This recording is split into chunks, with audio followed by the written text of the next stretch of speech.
अह, मैं निशानेबाजी करके आया हूं। तो जेरेड यहां पर आ पहुंचा है। हम बाइबल के कुछ सवाल देखेंगे।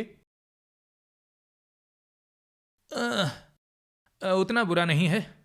तो जेरेड, आज का पहला सवाल क्या है? दुनिया में इतने धर्म हैं, तो आपको क्यों लगता है कि आपका धर्म ही सही धर्म है? ठीक है, अच्छा सवाल है। अह, मैंने सवाल उठाया था इस सच्चाई पर। देखो, यह मेरे लिए सच्चाई का सवाल नहीं है, यह मेरी सच्चाई का सवाल नहीं है। मेरे लिए क्या सही है यह सवाल नहीं है, क्या सच है क्या झूठ है यह सवाल है। धर्म वैज्ञानिक होना चाहिए। दूसरे शब्दों में, यदि यह तथ्यों पर आधारित नहीं है तो यह किस पर आधारित है? प्राथमिकता। और यदि यह प्राथमिकता पर आधारित है तो इसमें उतना ही अधिकार है जितना हम सुनते और जानते हैं। मैं परमेश्वर की बात को जानना चाहता हूं, यह नहीं कि मैं या कोई और परमेश्वर के बारे में क्या सोचता है। बात यह है कि क्या परमेश्वर ने खुद को प्रकट किया है।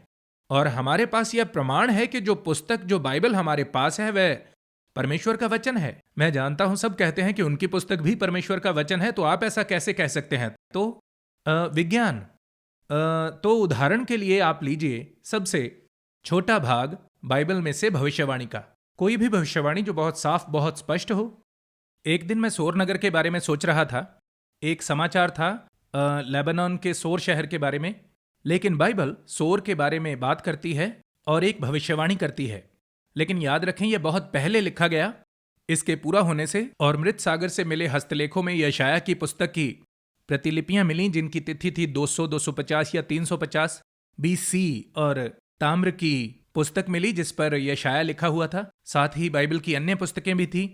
और यह एक स्पष्ट भविष्यवाणी है। सोर के बारे में परमेश्वर ने कहा, मैं सोर का नाश करने जा रहा हूं। और जब उसने यह कहा, सोर वह नगर था जो समुद्र के बिल्कुल किनारे पर था, जहां पर सामने एक बहुत बड़ी चट्टान थी और इससे थोड़ा सा ऊपर पहाड़ पर एक चश्मा था जहां से लाखों गैलन पानी बहता था। और पुराने शहर के चारों ओर बहुत बड़ी बड़ी दीवारें थी जो सुरक्षा के लिए थी। उस समय यह एक अभेद शहर था। लेकिन परमेश्वर ने कहा, मैं इसका नाश करूंगा, जो कोई बड़ी बात नहीं थी। बहुत से राष्ट्र कभी ना कभी नाश होते ही हैं। लेकिन फिर परमेश्वर ने कहा कि इसके पत्थर पर पत्थर भी ना रहेगा। यह अजीब है, क्योंकि जब आप यूनान जाते हैं या फिर आप रोम या बेबीलोन जाते हैं तो पुराने खंडर मिलते हैं, रेत से भरे हुए, जिनकी दीवारें होती हैं, फाटक होते हैं। लेकिन बाइबल में केवल 2 बार परमेश्वर ने ऐसा कहा। और एक बार था जब परमेश्वर ने यरूशलेम के मंदिर के बारे में कहा कि इसके पत्थर पर पत्थर ना छोड़ा जाएगा। और उसने यह कहा पूरे सोर नगर के बारे में। अब यशाया में दर्ज इस भविष्यवाणी में आगे कहा गया कि इसके जो पत्थर हैं उन्हें समुद्र में फेंका जाएगा। फू। अब वह इतने बड़े पत्थर लेकर, जिनका आकार किसी ट्रक जितना बड़ा है, जो अच्छी तरह से तराशे हुए और चौरस हैं, उन्हें समुद्र में क्यों फेंकेगा? और इनकी संख्या हजारों लाखों में है। पत्थर जो दीवारें बनाने के, इमारतें बनाने के काम आ सकते हैं, समुद्र में फेंके जाएंगे। कोई तुक नहीं बनता। फिर उसने कहा, जो लकड़ी है वो भी समुद्र में फेंकी जाएगी। लकड़ी हमेशा कीमती होती है। पुराने दिनों में यदि कोई नगर नाश होता था तो लोग आकर सामान इकट्ठा कर लेते थे। खासकर लकड़ी बहुत काम आती थी इमारतों के लिए, जलाने के लिए। और फिर उसने कहा कि भूमि की जो धूल है उसे खुरच कर समुद्र में फेंक दिया जाएगा। और वो स्थान जहां सोर था, चट्टान के समान समतल कर दिया जाएगा। उसने कहा, मछुआरे आकर वहां पर अपना जाल फैलाएंगे। तो यह एक बहुत अद्भुत भविष्यवाणी है। और साथ ही वह यह भी कहता है कि फिर कभी सोर नगर दोबारा बसाया ना जाएगा। आज वहां सोर नामक नगर है, लेकिन यह वहां नहीं है जहां पुराना नगर था। यह पुराना नगर नहीं है, वो संस्कृति नहीं है, वो लोग नहीं है जो उस समय वहां रहते थे। अब हुआ क्या कि सोर का जो नगर था, बाद में जो बहुत सी लड़ाइयां, बहुत से युद्ध हुए, उनमें पूरी तरह से नाश हो गया था। दीवारें कायम रहीं, इसे जीता गया, कब्जा किया गया। लेकिन लोग वहां इसके आसपास रहते रहे, खंडरों में रहते रहे, इसकी मरम्मत वगैरह की। यह नगर पूरी तरह से कभी नहीं बस पाया, लेकिन थोड़े बहुत लोग वहां पर थे। और फिर सिकंदर महान का आगमन हुआ 3री सदी BC में, जो कोशिश कर रहा था पूरे विश्व को जीतने की। और वह आ पहुंचा इस पुराने नगर सोर में। और उसने इसे जीतने की कोशिश की, जो कि बहुत मुश्किल नहीं था। लेकिन उसने पाया कि लोग एक टापू पर चले गए हैं जो 1 मील दूर है। तो उसने अपने समुद्री जहाज टापू की ओर मोड़े, लेकिन लोगों ने वहां भूमि के अंदर गुप्त रुकावटें बना रखी थी, जिनसे वे बाहर आते जाते थे। और उसके जहाज वहां फंसकर टूट गए और वह अपने इंजीनियर्स को साथ लेकर सोर के पुराने खंडरों में चला गया और वहां से नीचे देखने लगा। वह सोच रहा था कि उस टापू को कैसे जीते, तो उसके इंजीनियर्स ने एक बात बताई। उन्होंने कहा कि हम मलबे से टापू तक एक रास्ता बनाएंगे। तो उन्होंने पहाड़ पर वहां सोर के जो खंडर थे वहां से पत्थर नीचे पानी में लुढ़काने शुरू किए और इसके बाद उन्होंने वहां से लकड़ी लेकर उन पत्थरों के ऊपर बिछा दी, जिससे एक समतल रास्ता बन गया। और फिर उन्होंने नगर से मिट्टी लेकर उस रास्ते पर डाली। वे ऊपर से एक एक करके पत्थर लुढ़काते और इस तरह से उन्होंने ऊपर से नीचे की ओर पहाड़ पर सोर के खंडरों से लेकर टापू तक नीचे की ओर एक रास्ता बनाया। जब तक उनके बंधुआ दासों ने अपना सारा काम खत्म किया, वह नगर से एक एक पत्थर हटा चुके थे और सारी लकड़ी वहां से हटा दी थी और धूल को खुरचकर उन्होंने पूरे रास्ते पर बिछा दिया था और शहर में अब कुछ नहीं बचा था।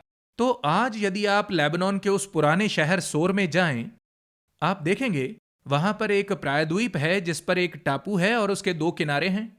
और यह जो है एक बहुत बढ़िया जगह बन गई समुद्री जहाजों को वहां रोकने के लिए, ताकि बुरे मौसम से बचा जा सके। और वहां ताजे पानी का एक कुआं है जो चश्मे से निकलता है। मछुआरे वहां पर आते हैं और वहां पर अपने जालों को धोते हैं। बाइबल की भविष्यवाणी में यह बात भी है, शायद मैं इसे बताने से चूक गया, वह स्थान पूरी तरह से समतल हो जाएगा जो कभी बसाया नहीं जाएगा और मछुआरे वहां पर आकर अपने जाल धोएंगे। आज भी वहां पर मछुआरे आकर चट्टानों पर अपने जाल सुखाते हैं, ताजे पानी से अपने जालों को धोते हैं और इन्हें फैलाकर धूप में सुखाते हैं।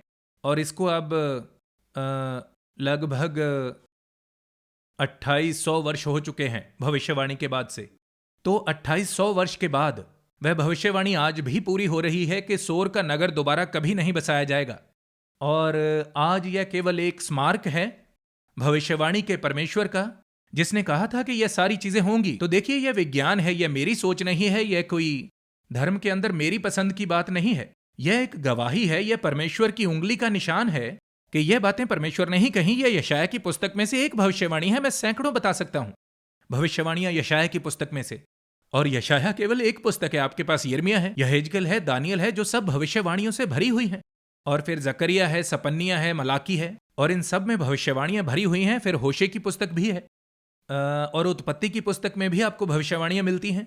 और इसके अलावा व्यवस्था विवरण की पुस्तक है। बाइबल की हर पुस्तक में भविष्यवाणियां हैं और इसलिए यह एक गवाही है, एक प्रमाण है कि यह परमेश्वर की पुस्तक है। पूरी धरती पर आपको कोई अन्य पवित्र पुस्तक नहीं मिलेगी जिसमें इस तरह से भविष्यवाणियां की गई हैं, कोई नहीं है। और फिर आप मनुष्य के कामों का सूत्र प्रमाणित कर सकते हैं यदि आप कोशिश करते हैं 500 भविष्यवाणियां करने की, और फिर भी यह झूठी निकलेंगी। लेकिन बाइबल में वे भविष्यवाणियां की गई और वे पूरी हो रही हैं, आज के दिन तक पूरी हो रही हैं।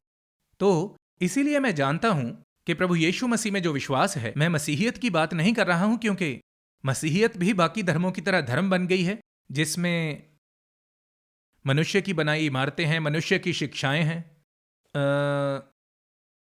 ऐसी सच्चाइयां हैं जिनकी कोई बुनियाद नहीं है, बहुत सारे लोगों की अपनी धारणाएं हैं। तो मैं मसीहियत की बात नहीं कर रहा हूं, मैं बाइबल के परमेश्वर की, प्रभु यीशु मसीह की बात कर रहा हूं, जो मनुष्य का रूप धारण करके इस पृथ्वी पर आया। तो मैं इस पुस्तक का अध्ययन कर रहा हूं कोई 55 वर्षों से, और मैंने देखा है यह पुस्तक हर बात के अध्ययन में रोमांचक है। मैं इतिहास का अध्ययन करता हूं, भविष्यवाणी का, पुरातत्व का अध्ययन करता हूं, मैं नास्तिकों की बातों का उत्तर ढूंढता हूं और मुझे इसके उत्तर बड़े मजेदार लगते हैं। तो यदि आप सत्य को जानना चाहते हैं तो किंग जेम्स बाइबल लीजिए और इसे पढ़ना शुरू कीजिए। और यदि आपको संदेह है तो लाइब्रेरी में जाएं, इसकी भविष्यवाणियों की जांच करें, देखें कि यह पूरी हुई हैं या नहीं। जैसे कि जॉश मैकडॉल की पुस्तक evidence that demands a verdict, आप इसमें एक ऐसे प्रमाण को देखेंगे जो निर्णय की मांग करता है, और वो निर्णय यह है कि हम परमेश्वर की बात पर विश्वास ना करने के दोषी हैं कि यह उसकी ही पुस्तक है। तो मैं जाकर निशानेबाजी करता हूं।